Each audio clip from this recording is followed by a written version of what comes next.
A very good morning to you all. Welcome again to Sunrise Daily today. I'm Train Berlin Uso. Beautiful morning. It's midweek actually. I'm Kayode Okikelu. Welcome to Sunrise Daily. I'm Ayo Makinde. And good morning from the comfort of my home in Abuja. I'm Malkwe Ogun Yusuf.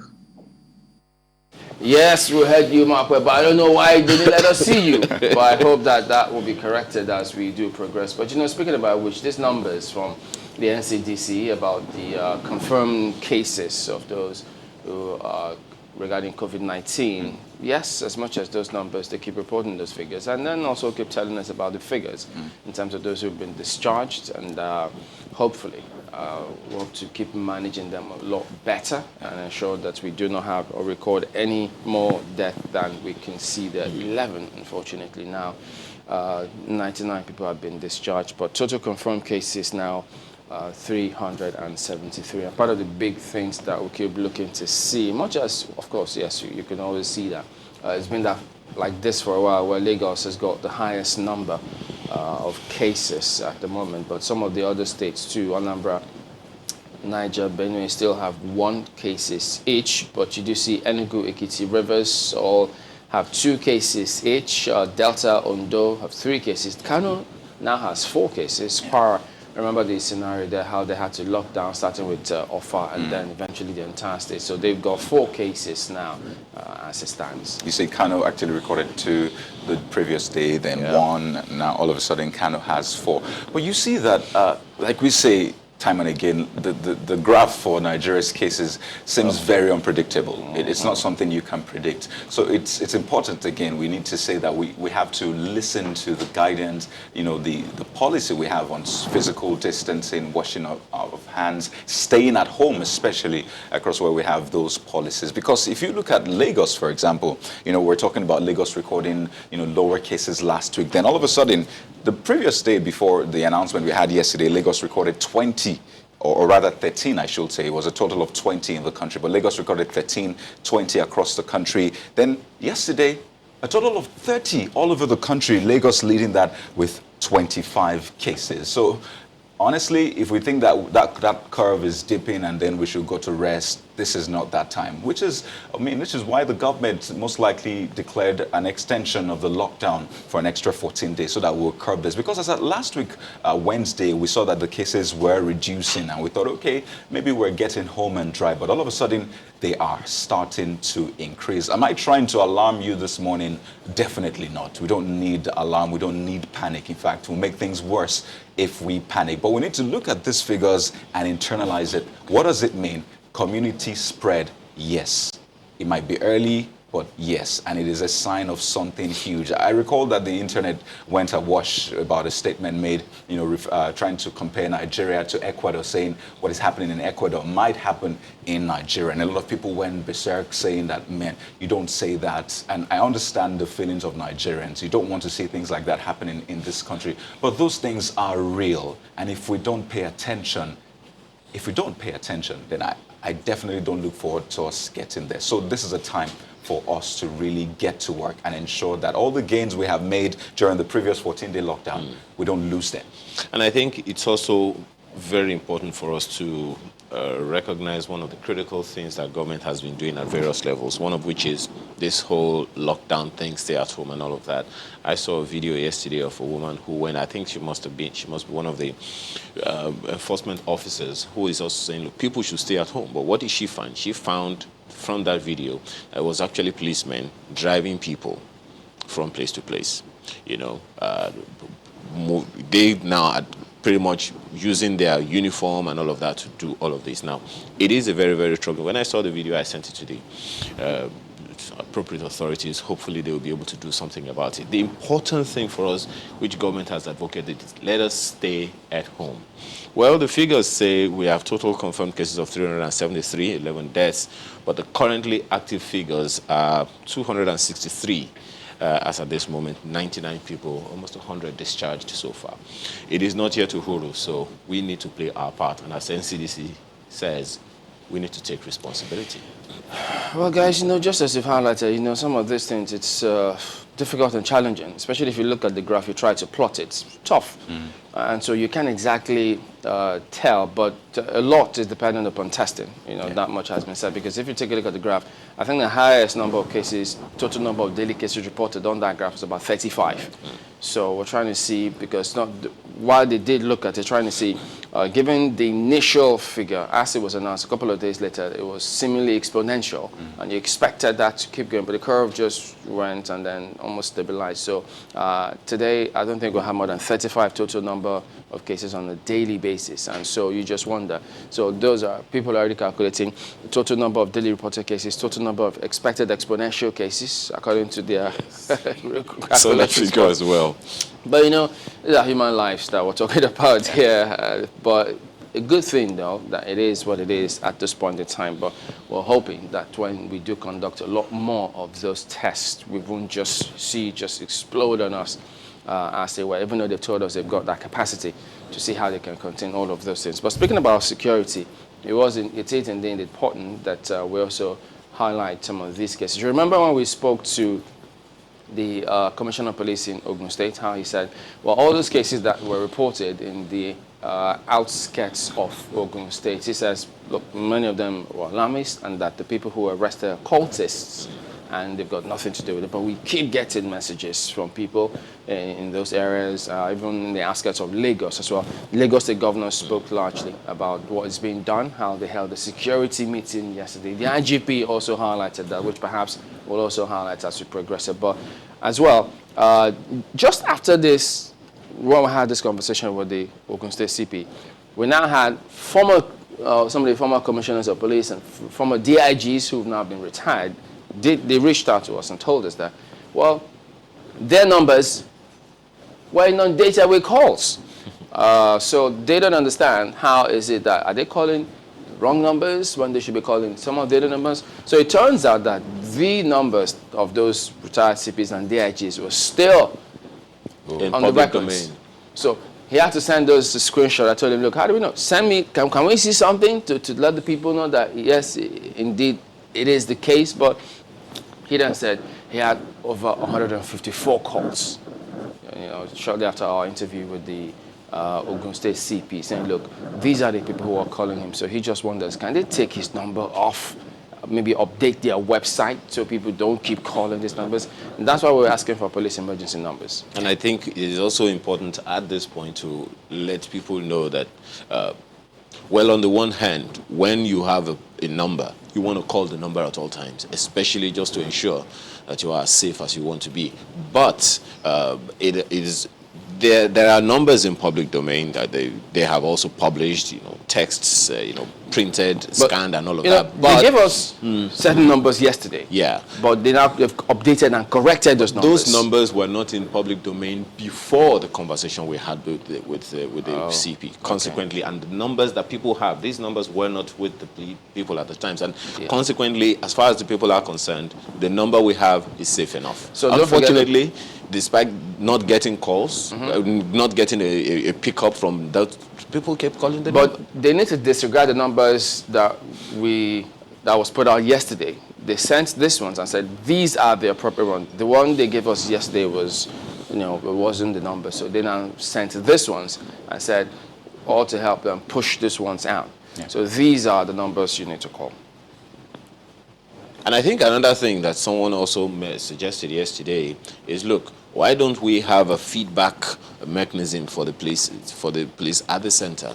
If they are calling the DPOs and calling the CPs and they are not returning, and I think, if that is also put out by the police, perhaps it will also help with the feedback mechanism. So you see the numbers for Ogun State right there. We showed you Lagos earlier. So if you're in Ogun and you need numbers to call, these are the numbers, and you can see they're called hotlines, which means they should be picked up when you call them. You should get a response. I recall that, yesterday Mark said, this security issue can also be used in another way. I mean, how about hand food to, security operatives so they can, distribute food items? And I'd like to hear some of those ideas again from Mark, because it seems you come. Are they distributing palliatives? Well, Mark just suggested. Mark, what's going on?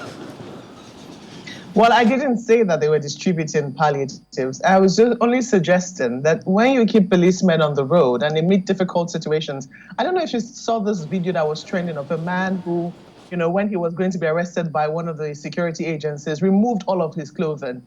He became very dramatic and was complaining bitterly about how this country is frustrating him. What is he supposed to do? There's no food in the house. He has a wife and children at home, and he's supposed to go and look for something for them to eat, and then he's outside, and then, they arrest him because of this.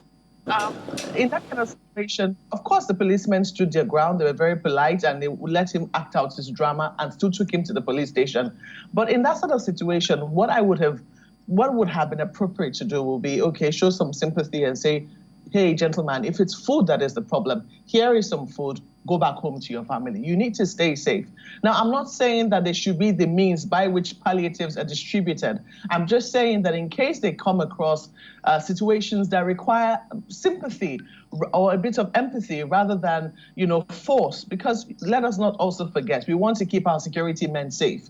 And we only want to call them in when the situation, is distressful.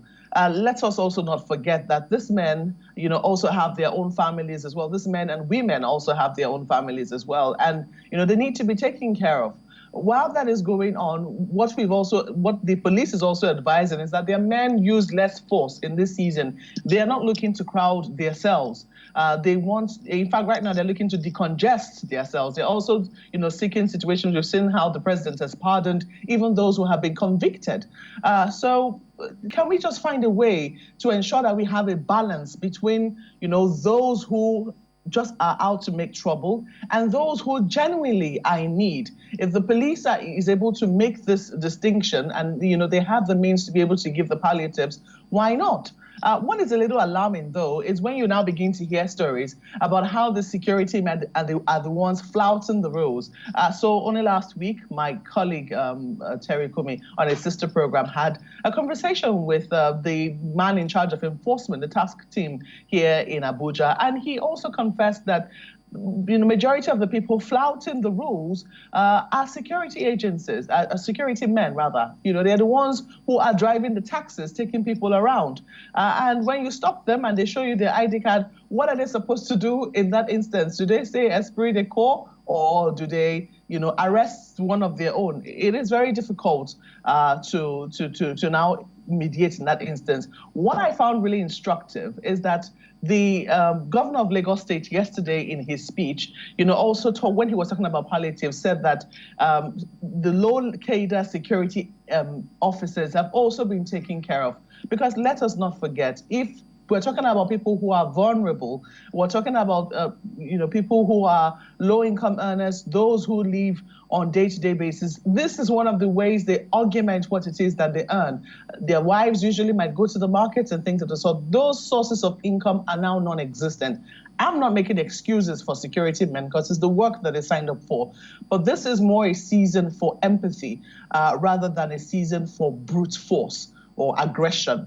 And so whichever way we can learn to balance that, then I think that we need to apply wisdom and balance it out, separating wheat from chaff. Those who really need it and need a little bit of help, and those who are just out to foment trouble.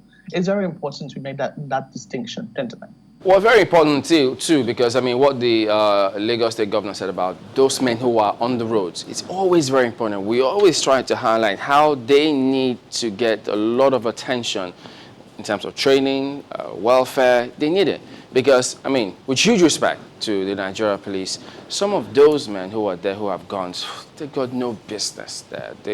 You need to see how they conduct themselves. It's very appalling. To say the least. If you go to Lagos-Ibadan Expressway, you see the tailback, a huge traffic that is on that road. And so there's this alternative route that they go in there. So the people there will get reports every day of them harassing people, extorting people. So I think the monitoring group that the IGP spoke about, they need to go to that area because they're now forcing motorists to ply one way, and that's very dangerous. And speaking about security, some of you did send those mails. We have this one from Lucky. Talking about what's going on with security and all of this stuff. Lucky says, look, can we just let the CP know that, let me even read it. Kindly tell our commissioner of police that the gang 1 Million Boys came to Magodo Isheri and gave a warning that they will be returning at night. These people have no security from anyone. Please help. And we got so much mails right after the commissioner came on yesterday. This one says, I disagree with the police commissioner. Idimo Orisumbari was horrible yesterday night. That's, 2 days ago. From 5 p.m. till 2 a.m. Not one police presence. And DPO's number was off. Whoa. And here's this one also from Sunny. Says, we at Aguda Surulere has suffered too much from these boys who move around in a group of 30 to 50. They attack with machete and guns on streets at Rosonwo Street, Aguda, Surulere. This is very specific. On the side, I think the welfare of police should be carried along in this COVID-19 period because they work overtime every day to enforce the lockdown. The issue of PPE for the police should also be looked into. They are exposed to the virus, conducting stuff and such. So, I think they must have heard it because they spoke about that yesterday, both at the Presidential Task Force COVID-19 level and in Lagos. I think some of the other state governors too will do that. But don't worry, guys. We'll come back to some of these emails. But as you can see that of Taiwo, and everybody else, thank you very much indeed. But please keep sending your messages. We'll always take a look at them. But now, we'll be back and take a look at how are the dailies. What are they talking about this morning? Vanguard, we've got that from now. That's the very first paper we've got here this morning. COVID-19 alarm, infection, now at community level. This is ascribed to the federal government, talking about, look at some of the front pages this morning. So, and then the writer adds 9,000 persons of interest traced out of 14-day observation, urges strict observance of containment protocols. We're targeting 4,000 tests daily, says NCDC. Remember, there was a time that it was really low. It was 500, thereabout. Then they were talking about 1,000, 1,005. But now they are targeting 4,000 tests daily. Do we have it yet? Do we have the facilities yet? We'll talk about that as we progress. And then, don't allow criminals take advantage of lockdown. IGP tells AIG's CPs. So that is what you find on the front page here as well. And then NMA probe UITH consultant over alleged concealment of patient's medical history. That you also see. But look at this part. We can't afford lockdown, says northern governors. I mean, I know that the COVID-19 task force said we're not aware of this. Maybe when the SGF meets with governors, he'll get a first-hand information concerning this particular narrative because it's featuring here again. Look at the back page of Vanguard Sports. Pinnick, it'll be inexcusable not to qualify for 2020 World Cup. And then they've got several other stories. Iwobi wants Raw to call Akpom to Eagles. I don't think that's a bad idea either. So I think he brings some explosive play, along with his intelligence in the field. So I think I second that motion. That's Vanguard this morning. Well, speaking of second, this is the second daily for you this morning. It's the Nigerian Tribune, the big story. Nigeria heading into worst recession in over 30 years. That's coming from the IMF. I recall the Minister of Finance saying, well, yes, that is a possibility, and she gave some conditions. But you see the IMF saying, well, we're heading into that right now. The question is, how fast? And you see writers, 20 million Nigerians may lose jobs. Take a note. 20 million Nigerians may lose jobs. Experts warn. EU donates 50 million euros to Nigeria to fight coronavirus. A fund to be channeled to Basket Fund, says SGF. You recall that UN-EU Basket Fund? Well, this is where that EU donation will be heading to. Pages 5, 6, and 25 of the Nigerian Tribune. Right under that big picture you see there, total lockdown of North will come at very high cost. That's coming from governors. And I think this is not just peculiar to the North. This is across all states in the country. The lockdowns that you're seeing across states are costing them a lot. But then the big question is, which one do you attach more value to? The health or the economy, or maybe both. Some are saying the lines are not even blurred anymore, that they're the same thing. Ganduje orders 7-day lockdown in Kano. Right on top of the nameplate, you see this one from Lagos State government saying we identified 119 people with COVID-19 symptoms during house-to-house search. Now, this is a new approach, and people are commending it, saying, well, beyond the contact trace, how about go house-to-house? Just, look ahead, be ahead of the move, and this is what we have right now. But this one that might catch your interest. China approves 2 coronavirus vaccines for human trial. Page 22 of the Nigerian Tribune. I recall that interview we had yesterday. You see it on the front page of the Nigerian Tribune. How I Survived COVID-19 by Ireland-based Nigeria.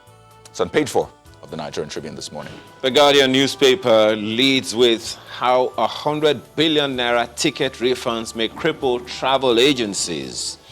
You find that on the front page of the Guardian newspaper this morning.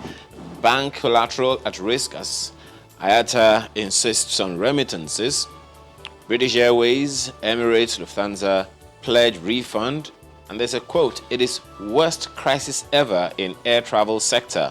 You may want to find out who said that. It's on the front page, continues on page 6. IMF again warns of recession in Nigeria. Revises nation's GDP to -3.4%. Economy may recover by 2.5%. NLC insists on debt pardon moratorium. Well, the details of that you find on the inside pages, the stories on page 6. Well, this recession thing, a number of international organizations have pointed that it's probably going to be the biggest of it in the history of humanity. But then you want to get into the Guardian newspaper to find out more. Number of other stories here. Delta imposes curfew to track COVID-19 contacts, extends lockdown. That's in Delta. On page 3, you'll find TB vaccine doesn't contain coronavirus. WHO clarifies. That one is right there on page 3. Lagos communities resort to self-help. Keep vigil to check robbers. We'll find this earlier. We spoke about this earlier. And 5 test positive, 1 dies of coronavirus in Katsina State. The back page has the Guardian Sports Diary wants 12 international standard stadiums in Nigeria. And mixed reactions as Andy Ruiz wants another go at Anthony Joshua's titles. That's the Guardian newspaper this morning. Okay, so is Mark taking it? All right. Daily Trust, you see there, COVID-19 lockdown violation, fear heightens over community transmission in states. People still gathering in markets, worship places, interstate transportation on the increase. Only 0.1% of Nigerians tested. Experts warn of out-of-control scenario. That is the picture that Daily Trust is painting on the front page of its paper this morning.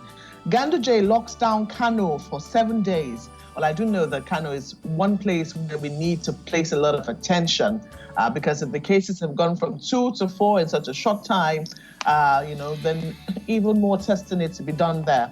Buhari orders 4,000 coronavirus tests daily is also on the front page. 3 weeks after economic passage, or 3 weeks after passage, economic stimulus bill not ready for assent. That is also there as well on the front page of Daily Trust. Let's leave it there for the paper. Oh boy, how many will be looking to see what is going on with this economic stimulus bill? When will they let it become a law, an act, so it can stimulate a lot of, people's economy, personal economy? They all need that, don't we? So take a look at leadership next. Now, let's see what they highlight. Well, I think you're going to have to jump in here.